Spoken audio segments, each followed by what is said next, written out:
अस्सलाम वालेकुम viewers, welcome to Urdu से YouTube channel. Like the video, subscribe my channel and press the bell icon to get notified. नाम है शाहनवाज। शाहनवाज के English में स्पेलिंग बनते हैं SHAHNAWAZ। शाहनवाज नाम का इस्तेमाल लड़कों के नामों में होता है। शाहनवाज नाम लड़कों के लिए मखसूस है। शाहनवाज नाम का मज़हब मुस्लिम है।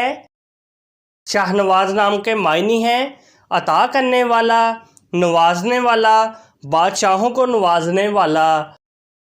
शाहनवाज नाम के इंग्लिश में 10 हरूफ हैं और ये 2 लफ्ज़ हैं, 10 वर्ड्स एंड 2 लेटर्स।